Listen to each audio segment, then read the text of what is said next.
Be with you. We'll discuss a couple of points. We'll take some questions later if you'd like. I'm sure you might have one or two. I'd be shocked if you didn't. I'd be very impressed. But I'm honored to welcome one of the most accomplished business leaders of our time, the founder and CEO of SoftBank, everybody knows, Masayoshi Son. Masa runs one of the largest companies in Japan and among the most successful investment and technology companies anywhere in the world, one of the most successful investors in the world. And we've just concluded a very productive meeting, and today I'm thrilled to announce that SoftBank will be investing $100 billion in America, creating 100,000 American jobs at a minimum. And he's doing this because he feels very optimistic about our country since the election. And many other people are also coming in with tremendous amounts of money. You probably noticed that a poll was just taken. It's business is literally in 39 years, there's been nothing like it. It's been the biggest increase. Small business owners gave it a 41% jump. It's the biggest jump that we've had in 39 years. And nobody's ever seen anything like it. And it's just they're very optimistic.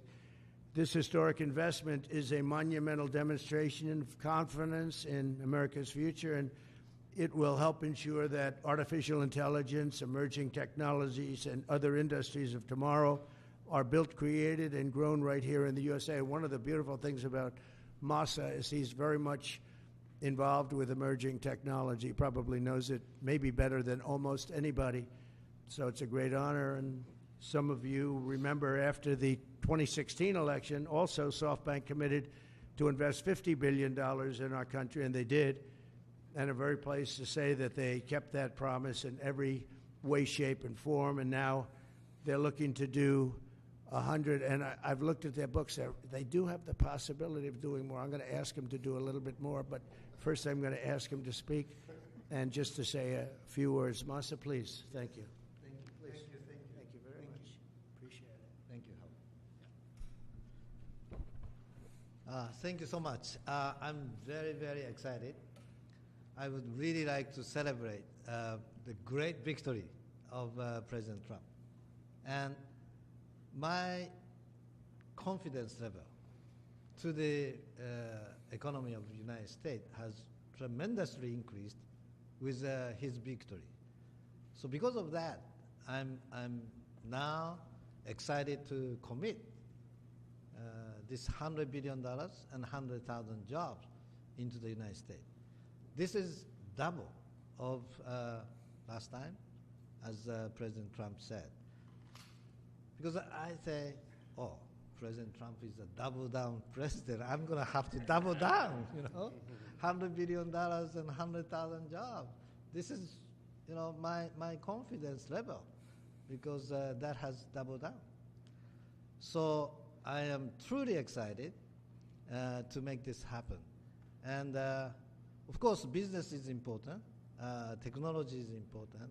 But one more thing I'm really hoping is that this President Trump would make the world, bring the world into peace again. That's my additional hope. And I think he will actually make it happen.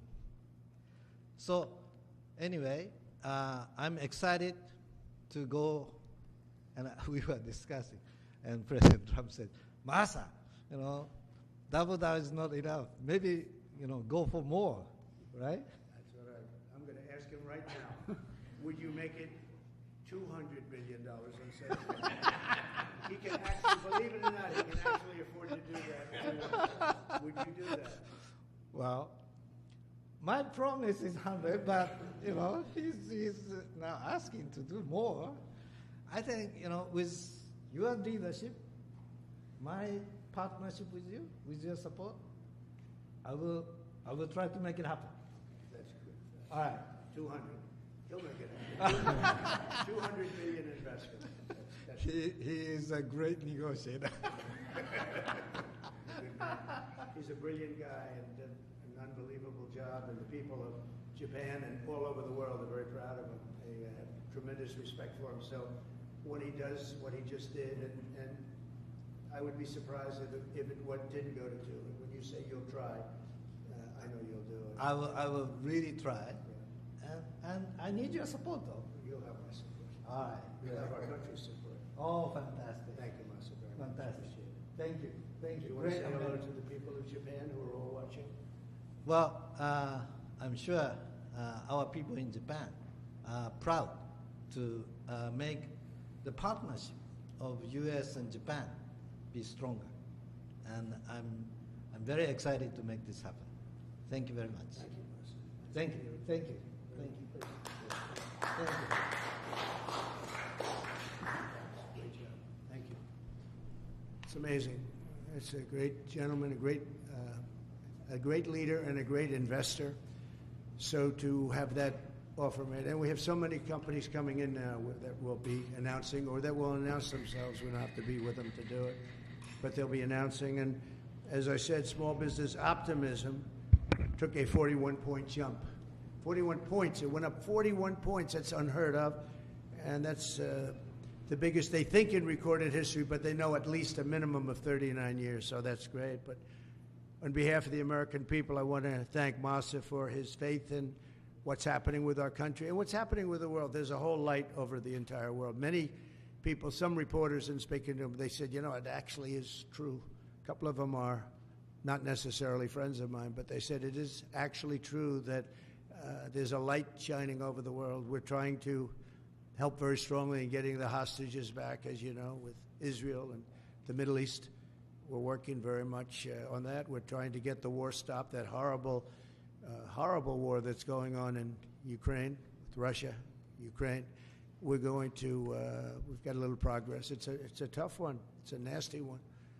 It's nasty. People are being killed at levels that nobody's ever seen. It's very level fields, and the only thing that stops a bullet is a body, a human body. And the number of soldiers that are being killed on both sides is astronomical. I've never seen anything like that. And rapidly, I get reports every week, and it's not even, it's like just they're going down. Nobody's seen anything like it. It's a very flat surface, a very flat land. That's why it's great farming land. It's the breadbasket for the world, actually. But it's very flat, and there's nothing to stop a bullet but a body. There's no protection, no nothing. And what's happening there is far worse than people are reporting for both sides. So we're going to do our best, and we've been doing our best, and we'll see what happens. But since the election, I've been working every day to put the world at ease a little bit, to get rid of the wars. We had no wars when I left office, and now it's the whole world is blowing up. But there's great optimism, and you saw that by SoftBank. Starting on day one, we'll implement a rapid series of bold reforms to restore our nation to full prosperity. We're going to go full prosperity and to build the greatest economy the world has ever seen, just as we had just a short time ago. We had it in my term. We had the greatest economy that the world had seen. We were blowing away everybody. Our country was doubling up on China, doubling up on everybody, and everybody knows it. And then we had to slow it down with COVID, unfortunately, at the end. But even then, I gave it back with a substantial increase of the stock market, bigger than it was pre-COVID, so it was pretty amazing.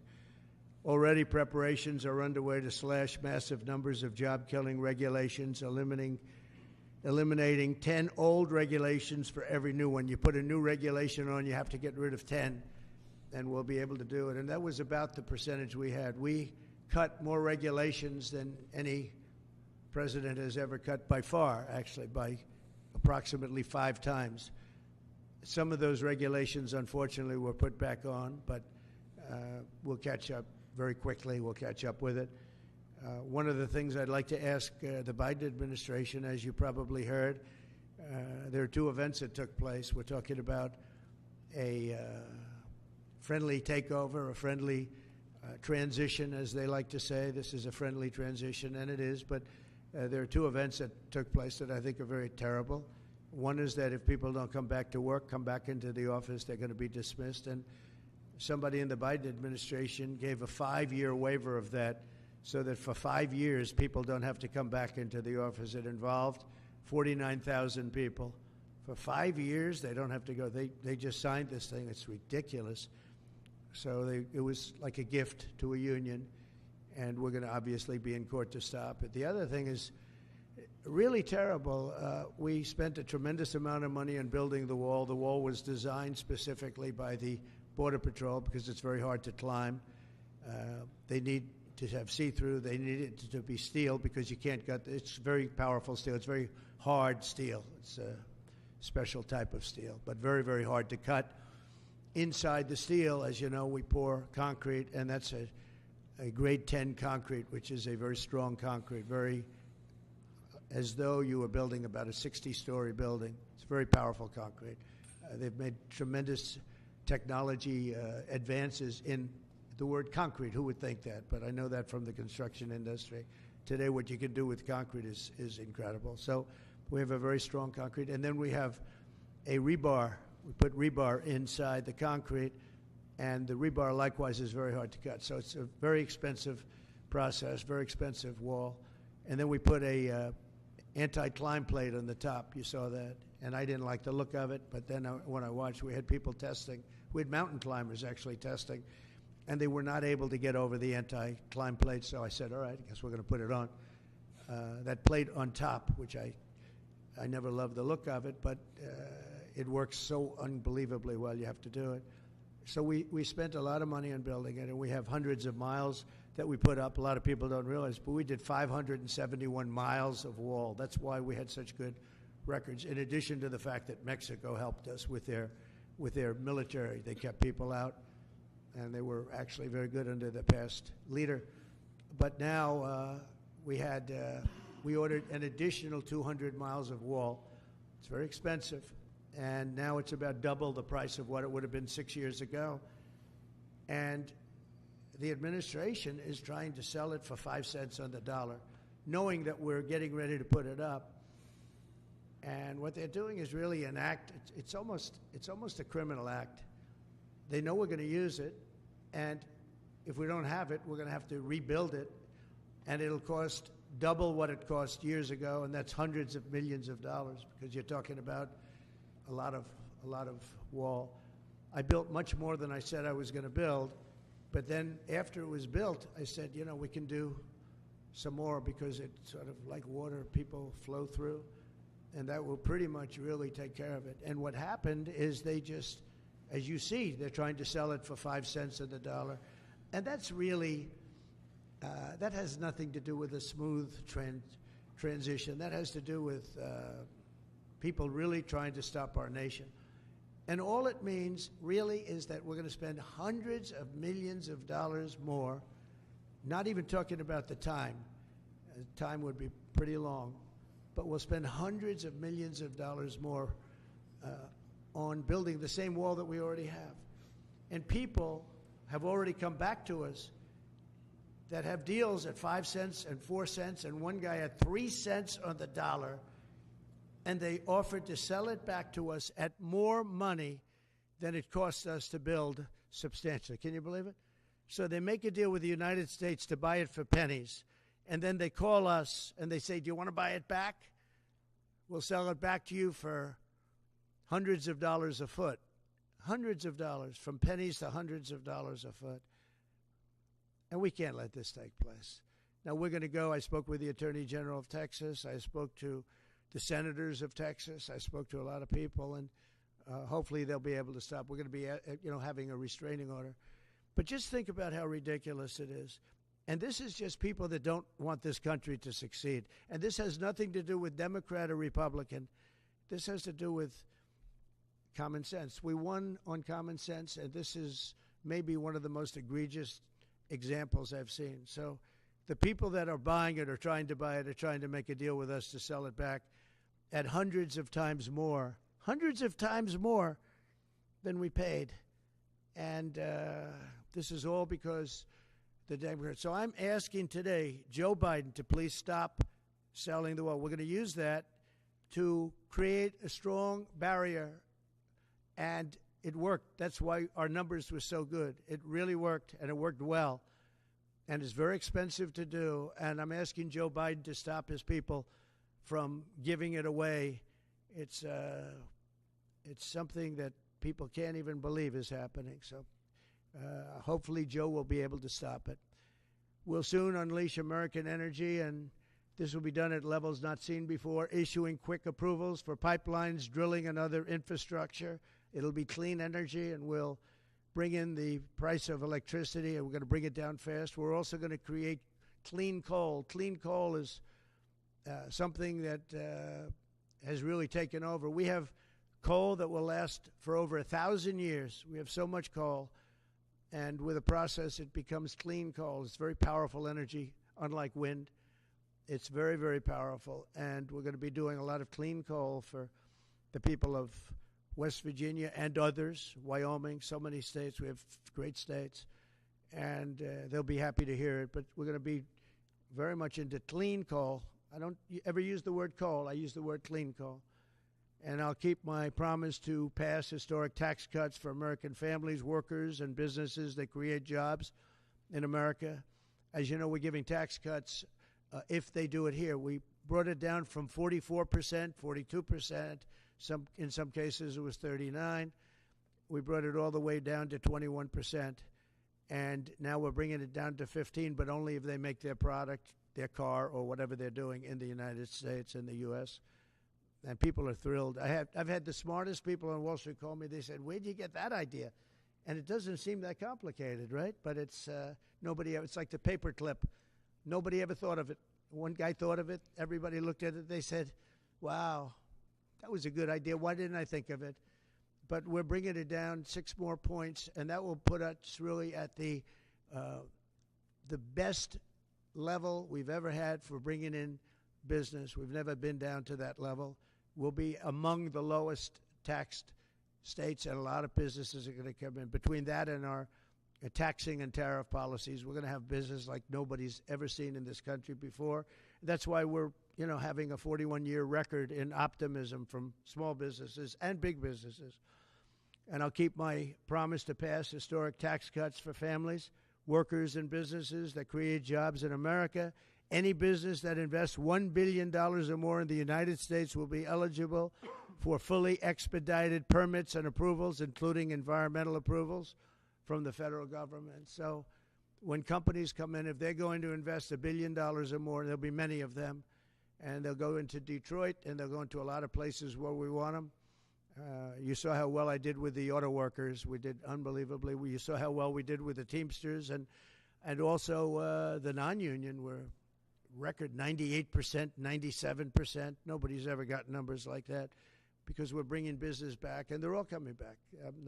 We lost them over years of stupidity, I call it. I call it the years of stupidity, the decades of stupidity.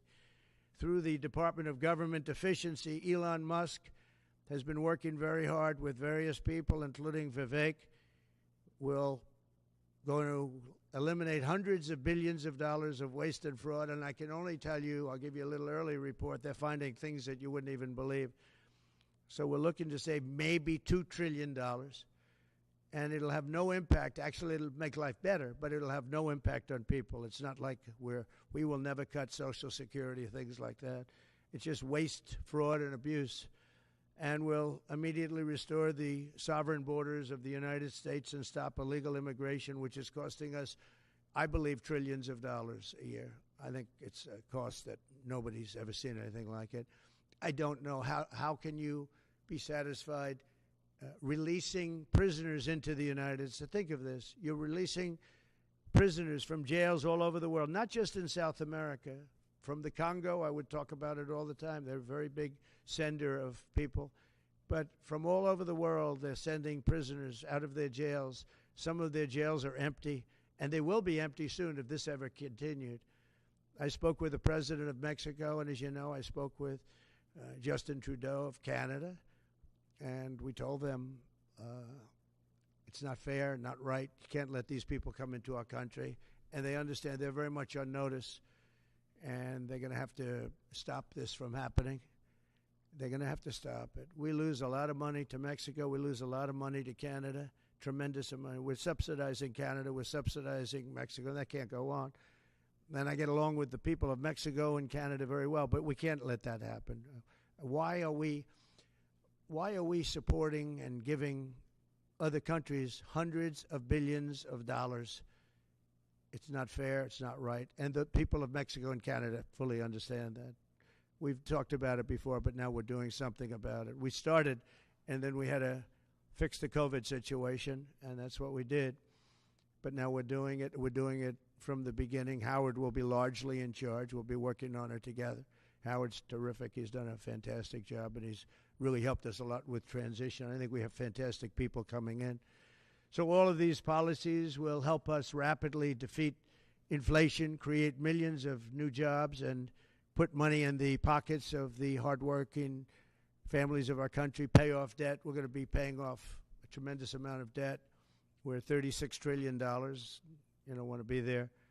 And we're going to be using a lot of the money that we make. We're going to be opening up a lot of businesses that are going to be pouring in because of our tax policy. And we're going to use the money that we made to pay off debt and to reduce taxes. We're going to further reduce taxes. If you remember when we reduced them last time, that brought a tremendous amount. We brought it down to 21%, and that was the biggest tax cut in the history of our country. And nobody ever thought this would happen, but this is what's supposed to happen. We actually ended up taking in more revenue at 21 than we did at 40%, which was pretty amazing. But this will be the most exciting and successful period of reform and renewal in all of American history, maybe of global history. The golden age of America, I call it. It's begun. So it's the golden age of America, and that's what it's going to be. And we hope we don't have any intervening problems, because things happen. Like out of nowhere came the China virus. Out of nowhere came other things we don't want to have. You know, when I left, we had no wars. We had no problems. The Middle East was good. We did the Abraham Accords. We did things that nobody thought were even possible. But think of it, 4 years ago, we had no wars. You didn't have Russia going into Ukraine. They wouldn't have done it. They weren't even thinking about it. When they saw what happened in Afghanistan, I think they gave them an idea. But they wouldn't have done it. They would have never gone. President Putin would have never gone in. And now you look at all those people are dead. All those cities are destroyed. You know, it's nice to say they want their land back, but the cities are largely destroyed. They've left Kiev because probably maybe they want to use it or occupy it, but they haven't done it. They've done a lot of damage, but relatively compared to the other cities, very little. But many of those cities are gone. Those beautiful towers, those beautiful buildings that they had are now laying on their sides, destroyed, totally destroyed. The turrets and all of the magnificent 1,000-year-old, 2,000-year-old structures that were very strong are blown to smithereens. You look at some of those cities and not one building standing. So, you know, when you say take over the country, take over what? Take over what? That's a 100-year rebuild. Take 100 years to rebuild it, and you can never have it the way it was. What a shame. It should have never happened. It would have never happened. If I were president, that war would have never happened. Nor would Israel have happened with the attack on Israel. So we're inheriting big challenges at home and all over the world. Again, we had no wars. We had no problems. We had no inflation. We had it less than 1%. Perfect number. And then we had inflation, the likes of which I say I don't believe the country's ever seen inflation like that. They say 38 years. I don't know. I think it's probably ever. But we're going to take care of all of it. We're going to get the prices down by energy. The energy is going to come in. We have more energy than anybody else. We're going to use it. We don't have to buy energy from Venezuela when we have 50 times more than they do. It's just insane what we're doing. So we will not rest until America is richer, safer, and stronger than it has ever been before. And we have a big head start.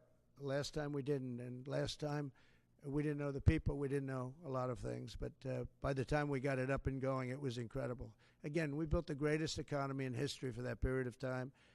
And we'll do it again. I believe substantially more so.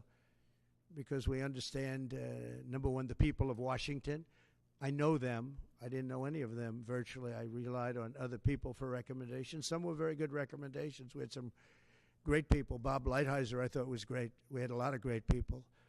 And but we had some people that I wouldn't have used in retrospect, and now I know them better than anybody, better than they know themselves. So once again, I'd like to thank Masa for what he's done with that investment, which will end up being $200 billion, I believe. But I just want to thank him. He's just an outstanding man. When you have that kind of brain power wanting to invest in this country, and that's money that he can't invest elsewhere. So that's a big investment, but makes me feel very good. Makes me feel that we're absolutely on the right track. So thank you to Masa, and we'll take a couple of questions. Yeah, please. Jeff.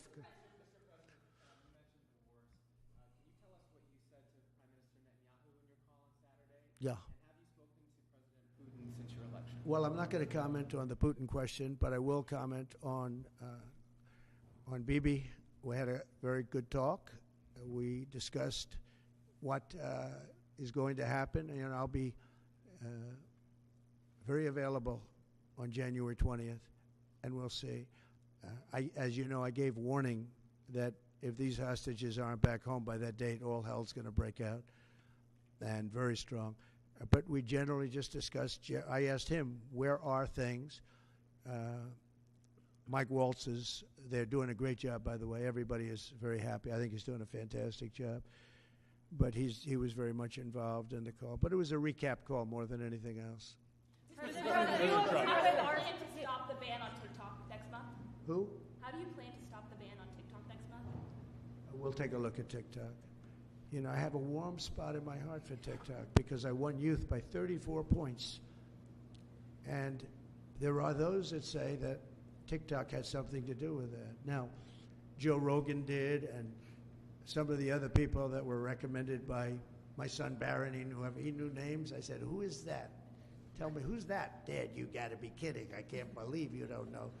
And I did those interviews, and it was actually sort of cute. Do you want to know the truth? But we did them. And that had an impact, but TikTok had an impact, and so we're taking a look at it. But you know, we won youth. Republicans are always 30 points down in youth. I don't know why, but we ended up finishing. There was one poll that showed us down about 30. We were 35 or 36 points up with young people.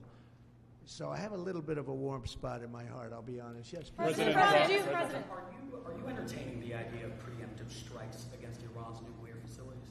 Against who? Against Iran's nuclear Well, I facilities. can't tell you that. I mean, Would I mean, it's a wonderful question, but how can am I going to do preemptive strikes? Why would I say that? Can you imagine if I said yes or no? You'd say, that was strange that he answered that way. Am I going to do preemptive strikes on Iran? Is that a serious question? How could I answer a question like that? Can I ask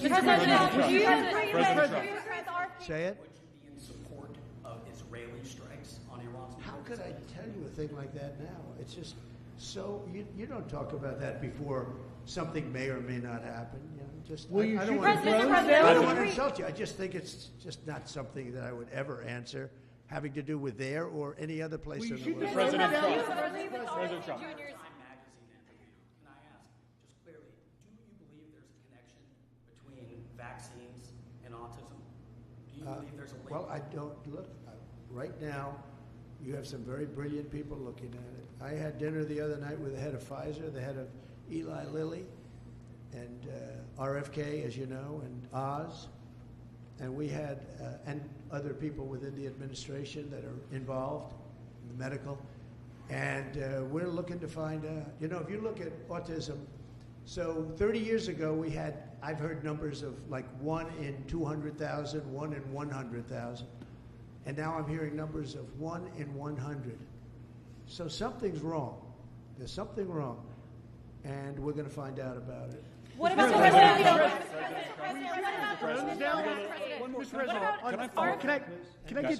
Can I follow up on Robert Kennedy? He's on the Hill today. He's meeting with senators. What do you say to people who are worried that his views on vaccines will translate into policies that will make their kids less safe? No, I think he's going to be much less radical than you would think. I think he's got a very open mind, or I wouldn't have put him there. He's going to be very much less radical. But there are problems. I mean, we don't do as well as a lot of other nations, and those nations use nothing. And we're going to find out what those problems are. And another thing that came up, the dinner was fascinating because I had Bobby and I had, again, the head of Pfizer. You know who that is. He's a highly respected man who has run an incredible company. Likewise with Lilly, the top two people. And we had the head of the industry also. So all companies were represented. And I said, let's have it out now a little bit. And you know what came out of that meeting is that we're paying far too much, because we're paying much more than other countries. And we have laws that make it impossible to reduce. And we have a thing called the middleman. You know the middleman, right? The horrible middleman that makes more money, frankly, than the drug companies, and they don't do anything except they're a middleman. We're going to knock out the middleman.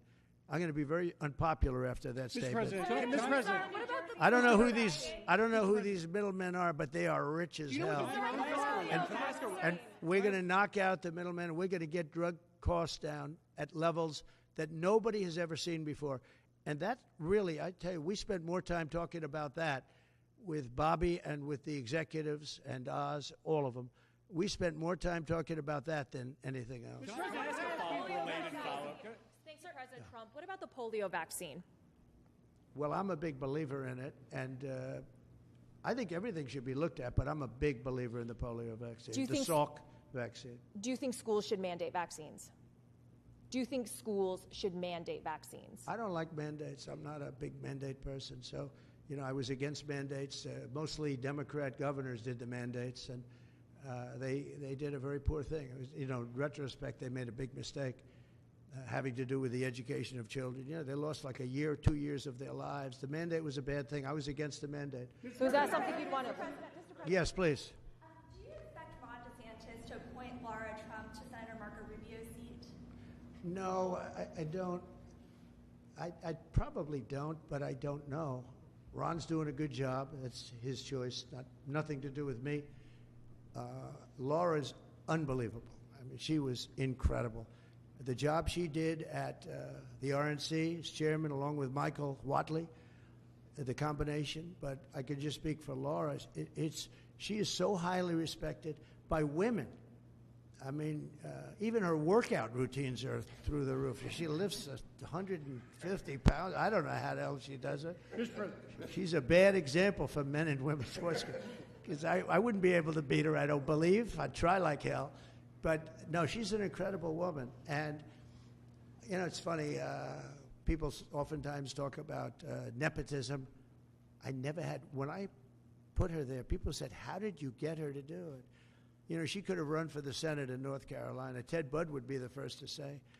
And he wouldn't have run. Nobody would have run.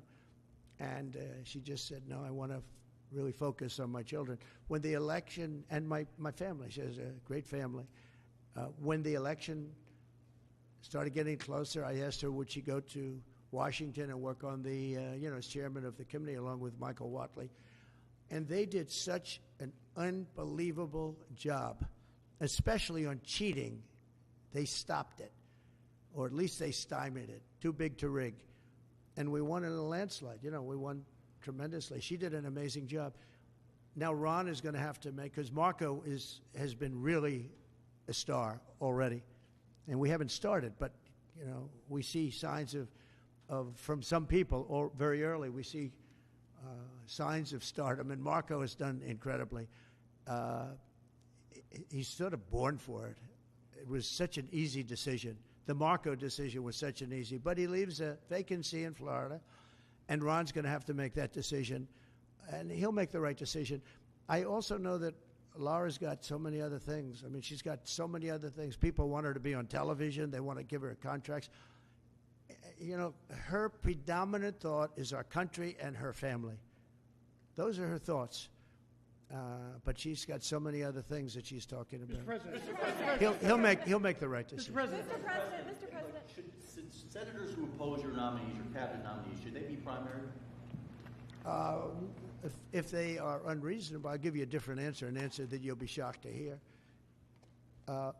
If they're unreasonable, if they're opposing somebody for political reasons or stupid reasons, I would say has nothing to do with me. I would say they probably would be primaried. But if they're reasonable, fair, and really disagree with something or somebody, I could see that happening. But I do believe that if they're I think we have great people. I think we have a great group of people. Pam has been unbelievably received. You take a look, Pam Bondi. so many have been just unbelievably received. I think Pete Hegseth is making tremendous strides over the last week. He's going to be great. Look, he went to Princeton, he went to Harvard, he was a great student there, but he really was, from the first day I met him, all he wanted to talk about was military. He's just a military guy. I think it's a natural. This was my idea. And, you know, Pete Hegseth gave up a lot because he was going big places in Fox, big places, a lot of money. And he didn't even hesitate. When I said, do you want to do this? He said, absolutely. I said, you know, if it doesn't work out, you'll never have the opportunity that you have right now in terms of the world of entertainment or business, whatever you want to call it. You'll never have that opportunity again. In fact, it could be just the opposite because it's nasty out there.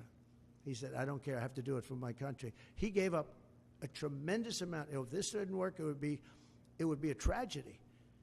Because, but that's what he loves. He loves the military. I never talked to him about anything else. He'd talk about the military. He'd come to see me about a soldier that was unfairly treated, and could I help? That's the only thing I virtually ever talked to him about. And I always remembered it. I've seen him many times, and I don't think I've ever had a subject on anything other than military with him. That's where his love is.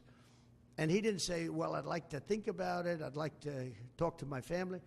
He said, not even a contest. And, you know, he was going through the roof over there. He was doing great. They have the #1 show that Saturday and Sunday with Will and Rachel.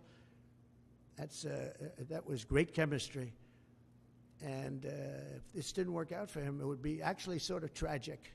Yeah. Would you consider pardoning Eric Adams? Yeah, I would. Yeah. I think that he was treated pretty unfairly. Now, I haven't seen the gravity of it all, but it seems, you know, like being upgraded in an airplane many years ago. I know probably everybody here has been upgraded. They see you're all stars, and they say, I want to upgrade that person from NBC. I'm going to upgrade him. And that would mean you'll spend the rest of your life in prison. I don't know. Somehow, I hope not. I mean, I'd have to see it because I don't know the facts. I think he was treated. You know, it's very interesting. When he essentially went against what was happening with the migrants coming in. And, you know, he made some pretty strong statements like, this is not sustainable. I said, you know what, he'll be indicted soon. And I said it, not as a prediction, a little bit lightheartedly, but I said it. I said, he's going to be indicted. And a few months later, he got indicted. So, yeah, I would certainly look at it. Yes. Mr. President, can I ask you a question about the drones?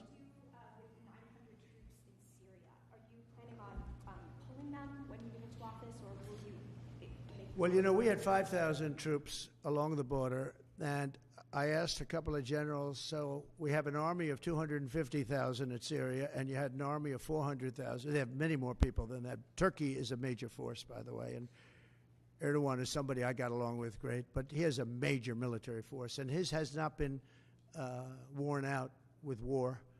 It hasn't been worn out with all of the other things. I mean, he's built a very strong, powerful army. And so we have 5,000 soldiers in between a 5 million person army and a 250,000 person army. And I asked the general, what do you think of that situation? He said, they'll be wiped out immediately. And I moved them out and I took a lot of heat. And you know what happened? Nothing. I saved a lot of lives. Now we have 900. They put some back. But 900, if you're talking about two, now one of the sides has been essentially wiped out, but nobody knows who the other side is. But I do. You know who it is? Turkey. Okay? Turkey's the one behind it. He's a very smart guy. They've wanted it for thousands of years, and he got it. And those people that went in are controlled by Turkey. And that's okay. It's another way to fight. But no, I don't think that I want to have our soldiers killed. But I don't think that will happen now anyway because the one side's been decimated. Mr. President, I want to ask you a question about the drones. Are you concerned about more unrest in that region, or do you think it will calm? Well, nobody knows what the final outcome is going to be in the region. You know, nobody knows who really the final. I believe it's Turkey, and I think Turkey is very smart. He's a very smart guy, and he's very tough. But Turkey did an unfriendly takeover without a lot of lives being lost. I can say that Assad was a butcher. What he did to children You remember I attacked him with the 58 missiles, unbelievable missiles coming from ships 700 miles away, and every one of them hit their target.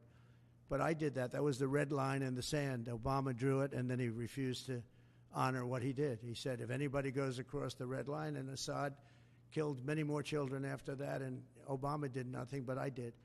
I hit him with a lot of missiles. In fact, President Xi was sitting here the night he was in that dining room having chocolate cake. Remember the famous chocolate cake? But and that's when I explained what we were doing as the missiles were shot.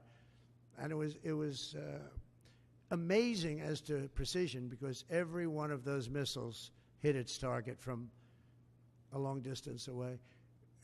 Had President Obama drawn the line and where it meant something, you wouldn't have even had Russia there. But in the end, I never understood why Russia went there. They were not getting very much out of it. But now their time is taken up with Ukraine, and we'd like to get them to stop on Ukraine, and Ukraine stop also. As you know, when I went to the cathedral, which was fantastic, the job that they've done in France, and the job that Macron, Emmanuel did. He did a phenomenal job on the rebuilding of that cathedral. It's magnificent, and they did a great thing. And they had great respect for our country. They treated me, meaning I'm the country, I'm the representative of our country, and we were treated with great respect. And one of the people that came to pay his respects is, as you know, Ukraine, Zelensky. And he would like to have peace. He wants peace. Everyone's being killed. It's the worst carnage that this world has seen since World War II. I've had pictures of fields where bodies are lying on top of bodies. Looks like the old pictures of the Civil War, where just bodies are all over. Just if you saw those pictures, you'd feel more strongly about it. It's got to stop. And we're trying to get it to stop. Well, we're gonna see. We're going to be talking. We'll be talking to President Putin, and we'll be talking to the representatives, Zelensky and representatives from Ukraine. We got to stop it. It's carnage. What about the fear here at home of the drones? Thank you. Good to see you. Good to see you. Can you comment on the drones that are flying around New Jersey ports? It seems like the American people have a big disconnect. The government knows what is happening. Look, our military knows where they took off from. If it's a garage, they can go right into that garage. They know where it came from and where it went. And for some reason, they don't want to comment. And I think they'd be better off saying what it is. Our military knows, and our president knows. And for some reason, they want to keep people in suspense. I can't imagine it's the enemy, because if it was the enemy, they'd blast it out. Even if they were late, they'd blast it. Something strange is going on. For some reason, they don't want to tell the people, and they should, because the people are really, they happen to be over Bedminster. Want to know the truth? They're very close to Bedminster. I think maybe I won't spend the weekend in Bedminster. I've decided to cancel my trip. Have you received an intelligence briefing on the drones? I don't want to comment on that. Have you been do you have any reason to think they're a threat? Two quick questions. First, on vaccines, do you want RFK Jr. to revoke any vaccines? No, I want him to come back with a report as to what he thinks. We're going to find out a lot. We're doing two things. We're going to have tremendous cost savings that will come out of this. That's a minimum.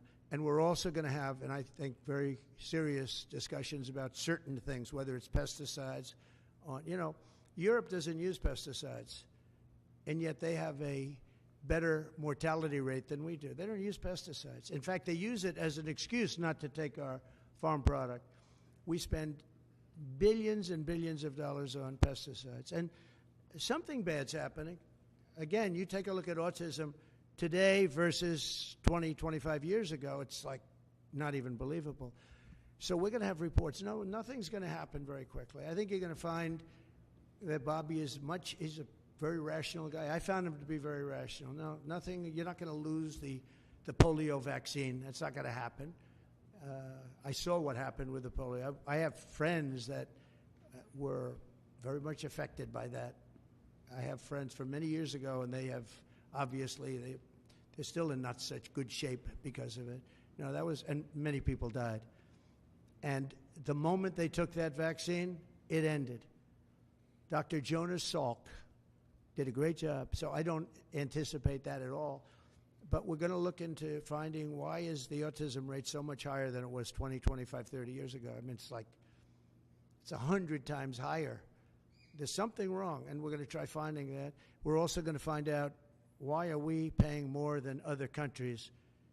And we were in the process of doing that through transparency and other things. We were doing a good job in that first term, and we brought it down. We got the $35, all of the different things. We got, we were the ones that got all of that done. Every one of those things, we got them done. I said, I hope I win, because otherwise somebody's going to take a lot of credit for what we did. But now what happens is we're gonna have a big conversation on price.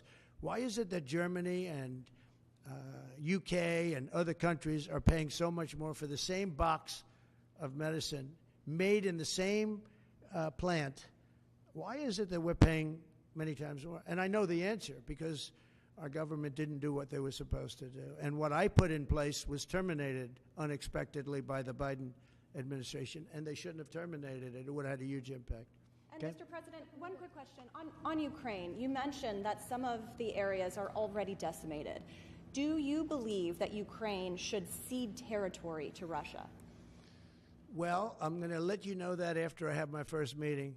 But a lot of that territory, when you look at what's happened to those, I mean, there are cities that there's not a building standing. It's a demolition site. There's not a building standing. So people can't go back to those cities. There's nothing there. It's just rubble. Just like when I knocked down a building in Manhattan, which is actually, this is worse, actually, because we do it step by step. This thing has just got demolished. And by the way, in those buildings are many people. Many people were in those buildings. When they said the number in Ukraine is going to be a much higher number of death, is going to be a much higher number than you're hearing. They're big buildings. That's what I did very well. And these are very long buildings. They're 15 to 20 stories high. They're massive buildings. I was surprised at how big. And they're flattened like a pancake. 1 or 2 bombs hit them, and they just collapsed. And they'd say, nobody was hurt.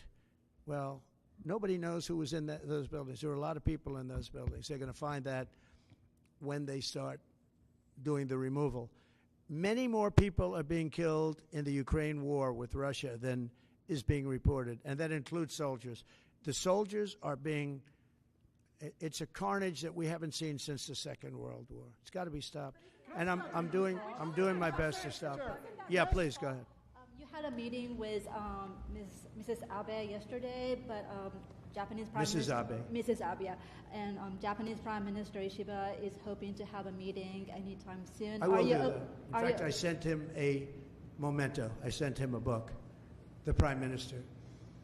But Mrs. Abe was very close with our First Lady, with Melania, and she loved Melania's book, and she called and wanted to know if she could have. I was very close to the Prime Minister, Shinzo Abe. He was great. He was a great man. And his wife wanted to know if it would be possible to have dinner. And it was just out of respect to Shinzo. And yes, I'd love to see the Prime Minister, and we will do that. I actually sent him a book and some other things for him through Mrs. Abe. Will that happen before the inauguration day? It could. If they'd like to do that, I would do that, yeah. Sir, President Trump later said you were I have great respect for the position, and if he'd like to do that, I'd be here. Mr. President, you have the border that Ambassador to Japan will be George Glass. Is that your final decision? Highly respected man. That's right. Highly respected. He's been an ambassador before. Did a fantastic job. We consider Japan very important. He's very highly respected. Okay, couple of Which other world leaders have you invited to the inauguration? Which other world leaders have you invited to the inauguration? The world leaders are calling me, and some really coming? would like to meet. No, I mean literally, they're calling me, and I'll be seeing some of them.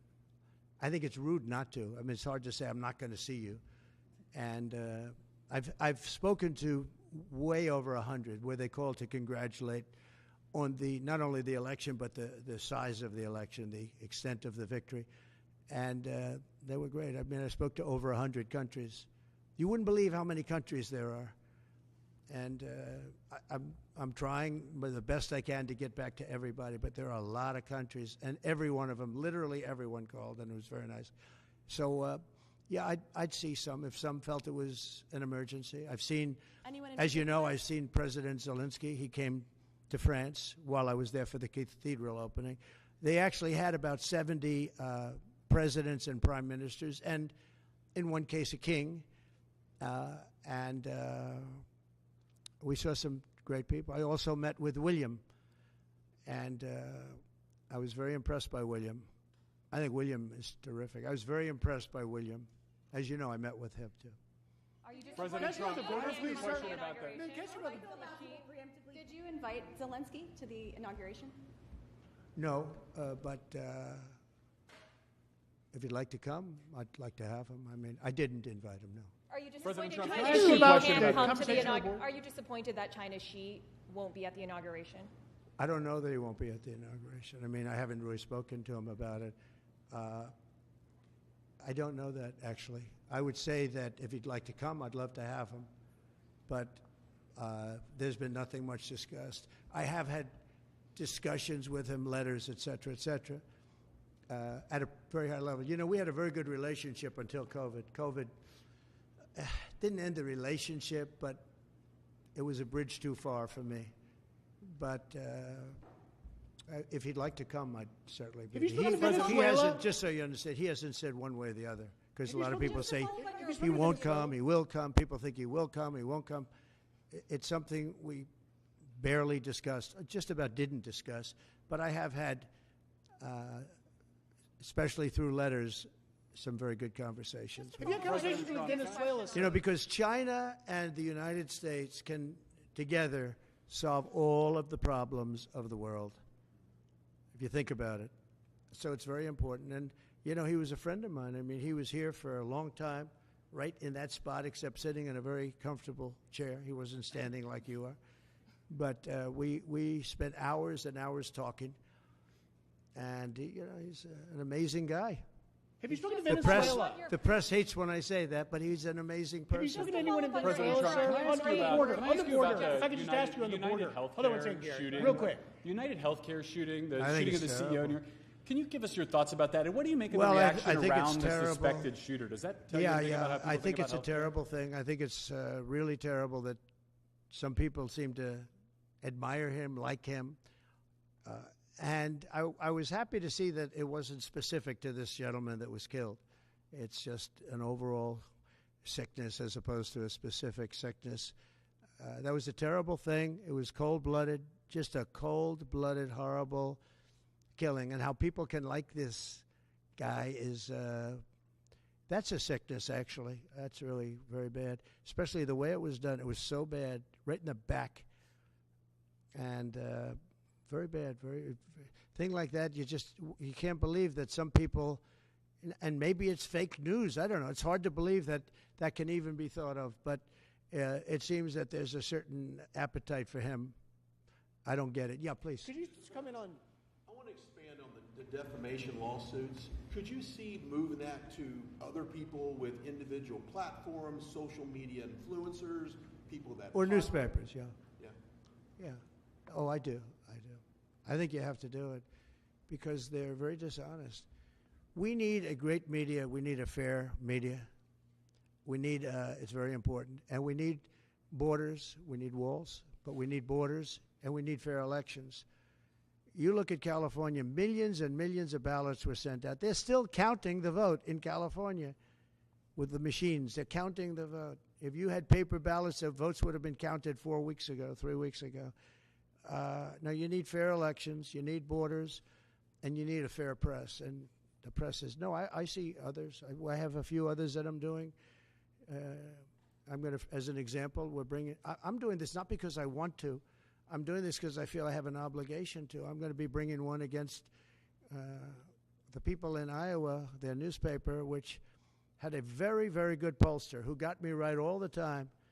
And then just before the election, she said I was going to lose by 3 or 4 points, and it became the biggest story all over the world because I was going to win Iowa by 20 points. The farmers love me, and I love the farmers. And it was interesting the way she did it. She brought it down 2 weeks before. She said I was going to only win by 4. That was a big story. But that was good because she brought it down from like 22 points to 4 or whatever the number was. Way up. Way up. An easy win. Never even thought to go there. I respect them. I love them. And they understand there's no reason to go there because she brought it from way up, walk away, which it was. And it turned out to be in the election, too, by the way. It was a win by many, many points. And then she brought it down very smartly to 4 a couple of weeks before. And everyone said, wow, that's amazing. He's only up by 4 points. Then she brought it down to where it was down by 3 or 4, whatever number she used. And that was the Des Moines Register. And it was their parent.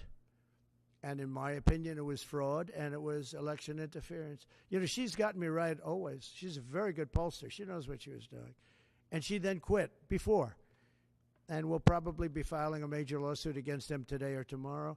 We're filing one on 60 Minutes, you know about that, where they took Kamala's answer, which was a crazy answer, a horrible answer, and they took the whole answer out and they replaced it with something else she said later on in the interview, which wasn't a great answer, but it wasn't like the first one. The first was grossly incompetent. It was weird. And that was fraud and election interference by their news magazine, a big part of CBS News. So as you know, we're involved in that one. We're involved in one which has been going on for a while and very successfully against Bob Woodward, where he didn't quote me properly from the tapes. And then on top of everything else, he sold the tapes, which he wasn't allowed to do. He could only use them for reporting purposes, not for sale purposes. And he admits that. And I think we'll be successful on that one. And we have one very interestingly on Pulitzer because reporters at the New York Times, Washington Post got Pulitzer Prizes for their wonderful, accurate, and highly professional reporting on the Russia hoax. Well, it turned out to be a hoax, and they were exactly wrong. People, like many people, John Solomon, Sean Hannity's not for Pulitzer, but Sean Hannity got it right. Many people got it right. Tucker got it right. Jesse got it right. Laura got it right. Janine got it right. A lot of people got it right. They didn't get anything. They gave it to reporters that got it absolutely wrong. And now everybody admits it was a hoax. And I want them to take back the Pulitzer Prizes and pay big damages. And I think we're doing very well on that one. They have no excuse for it. They gave a Pulitzer Prize to writers that got Russia wrong. And so I think we're doing well. And I feel I have to do this. I shouldn't really be the one to do it. It should have been Justice Department or somebody else. But I have to do it. It costs a lot of money to do it. But we have to straighten out the press. Our press is very corrupt, almost as corrupt as our elections. Are you worried about Venezuela? Sir, if you had any discussions with Venezuela? For January 6th defendants, you had said in the first few minutes of your administration you want to issue pardons for January 6th defendants. Does that include, will that be a blanket pardon? Does that include Well, you'll find everyone? out, but it's going to go quickly. And just to follow up on Have your you had any discussion, sir, with in terms of your mass deportation plans, have you had any preliminary discussions with countries like Venezuela, from where the Tren de Aragua gang is now popping up? They'll take them back. They're going to take them back? They're all taking them back, yep. And if they don't, they'll be met very harshly economically. Okay, they'll all take them back. You know, Venezuela and other countries were not behaving very well with us during my administration, and within 24 hours they were behaving very well. They'll all take them back. And separately, can I ask follow-up Jeff, on that? nice to see you, Jeff. This is like the old days, right? You look much better now than you did 4 years ago. What are you doing? What's he doing? All right, go ahead. Thank you, sir. The first day you just mentioned that you're in office, I imagine you've got some executive orders that you're going to go through. Can you tell us what We'll have a lot. Well, what are your priorities? I bet you could tell. You could say as well as I could. We will have many executive orders and other things that we'll be signing on the first day. Can you also, just going back to my initial question about the Middle East, you said that your conversation with Prime Minister Netanyahu was kind of a review. Did you repeat We just had a very good conversation. And, you know, the real conversations will start on the 20th. But we had a really good conversation, and I think we're going to be in a good place in the Middle East. I think the Middle East will be in a good place. I think actually more difficult is going to be the Russia-Ukraine situation. I see that as more difficult. I don't think they should have allowed missiles to be shot 200 miles into Russia. I think that was a bad thing. And that brought the Koreans in, North Korea, another man I get along with very well. I'm the only one that does. But that did a lot of bad things. I don't think that should have been allowed. Not when there's a possibility, and certainly not just weeks before I take over. Why would they do that without asking me what I thought? I wouldn't have had them do that. I think that was a big mistake they made. Will you reverse that decision when you're in office to let those I might, yeah. missiles be I thought it was a very stupid thing to do. And when you Do say you have any that- reaction just to one Duke last one on Cross? this. When you say that there will be hell to pay if the hostages are not released before January 20th, what does that mean? Well, they're going to have to determine what that means. But it means it won't be pleasant. Mr. President, It's how not, was your meeting? it's not going to be pleasant, yeah? How was your meeting with Apple CEO Tim Cook, and did you talk about tariffs in that meeting? Meeting with who? Apple CEO Tim Cook. I did have dinner with Tim Cook.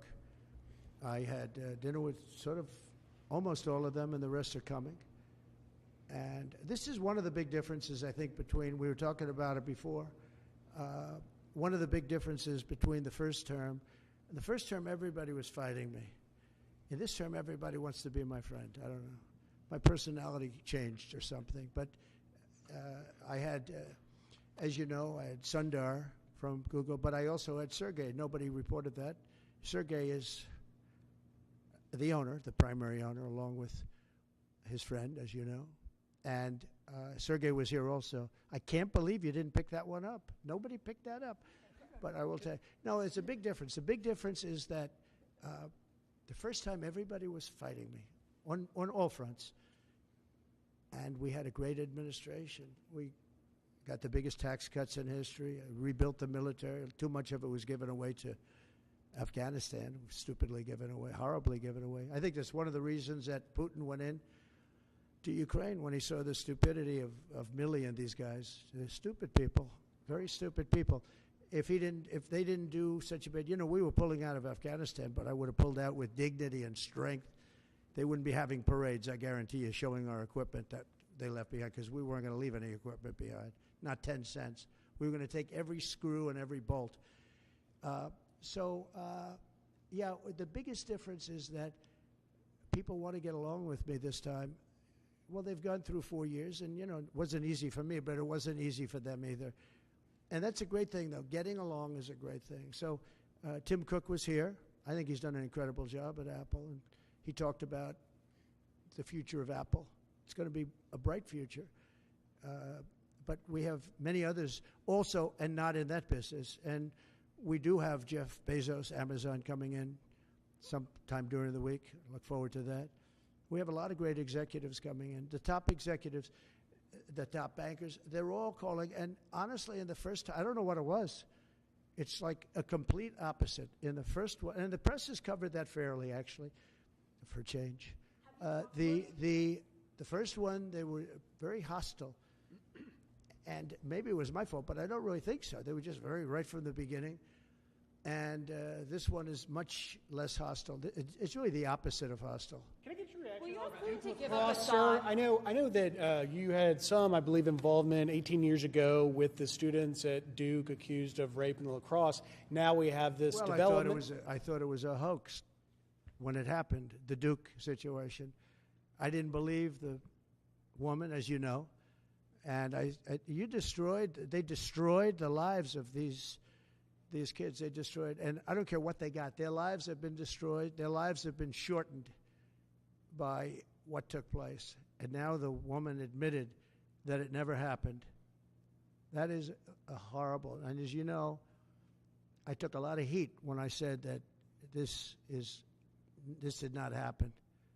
And those kids were beautiful kids with beautiful families, and they were, in some cases, will never be the same. They will never be the same.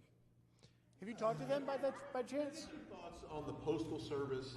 You mentioned Bezos a second ago, and I've always thought Bezos would be a key person to go in there and really streamline the logistics of the post office. But they lose billions. Well, there is talk about the Postal Service being taken private. You do know that. not the worst idea I've ever heard. It really isn't. You know, it's a lot different today with between Amazon and UPS and FedEx and all the things that you didn't have. But there is talk about that. It's an idea that a lot of people have liked for a long time. We're looking at it. I think we're looking at that along with a lot of other. Any questions for Howard, by the way? Commerce. Sure, I'll ask one. Mr. Incoming Secretary, do you see another trade deal with China coming? I think the president. That's a tough one, right? Yeah. Oh, it's easy for me. You're sitting next to me, so it's okay. No, the president has very clear agenda for tariffs. And I think reciprocity is something that is going to be a key topic for us. How you treat us is how you should expect to be treated. Would you like to weigh in, sir, on that? You said it so well, reciprocal. If they tax us, we tax them the same amount. They tax us, forgetting just for a second about the word tax, they tax us, we tax them. And they tax us, almost in all cases, they're taxing us, and we haven't been taxing them. Is that deal already underway? Is there a deal already underway with respect to that? Let's just say this, we're going to make great deals, and we have all the cards. And until I came along, don't forget, and Howard was going over the numbers with me last night, we took in $600 billion and more in taxes and tariffs from China. No other president took in 10 cents, not 10 cents, not 10 cents. And no, well, we're going to be doing things. We're going to be treating people very fairly. But the word reciprocal is important because if somebody charges us, India, we don't have to talk about own. If India charges us 100% and we charge them nothing for the same, you know, they send in a bicycle and we send them a bicycle, they charge us 100 and 200. India charges a lot. Brazil charges a lot. If they want to charge us, that's fine, but we're going to charge them the same thing. That's a big worried thing. about and you know what? The senators, some of them aren't necessarily business people. When I give that to them, they say, that sounds fair to me. Are you concerned that tariffs might hurt the stock market rise that you have seen and the economy more broadly? Make our country rich. Tariffs will make our country rich. But won't they raise prices? Properly used. No, well, I didn't have any inflation, and I had massive tariffs on a lot of things. We put tariffs on steel. If I didn't put tariffs on steel, 50% and more, they were dumping steel in, China and others. I put tariffs on, and it stopped, and we took a fortune. We made a fortune on it.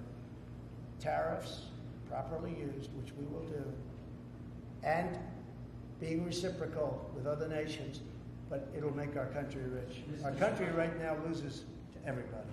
Almost nobody do we have a surplus with. There are a couple of countries, and they're embarrassed by it, but almost nobody. And tariffs will make, I always said, to me, tariffs, the most beautiful word in the dictionary. It'll make our country rich. You go back and look at the 1890s, 1880s, McKinley, and you take a look at tariffs. That was when we were at our proportionately the richest. Agree with the view from... Did you get to a good spot? Back on Ukraine, Mr. President. What should Zelensky, if anything, be prepared to give up to end this war? He should be prepared to make a deal. That's all. Got to be a deal. No, got to be a deal. Too many people being killed. That is a war that's hard. Too many people. Got to make a deal. And Putin has to make a deal. What deal would you think? Putin has to make a deal, and Putin would have never gone in if I was president. If I was president, we wouldn't have had inflation. Our oil prices would have been lower. I had a good relationship with Putin. He would, despite the Russia hoax, which made it more difficult. If we had that election, if it were an honorable election, we wouldn't have had any of the problems that we're talking about right now. Putin would have never gone in. You said that you could make that deal before you take office. Do you still think you could make that deal? I'm going to try. Will you ask Putin to give up Assad? Well, I hadn't thought of it. I think we have to get on with our lives. We'll have to see what happens. But right now, Syria has a lot of, there's a lot of indefinites. Nobody knows what's going to happen with Syria. But I think Turkey is going to hold the key to Syria, actually. I don't think you've heard that from anybody else, but I've been pretty good at predicting. I want to thank you all, and we're going to make America great again. Thank you very much. Thank you very much, Howard. And you can continue to be president.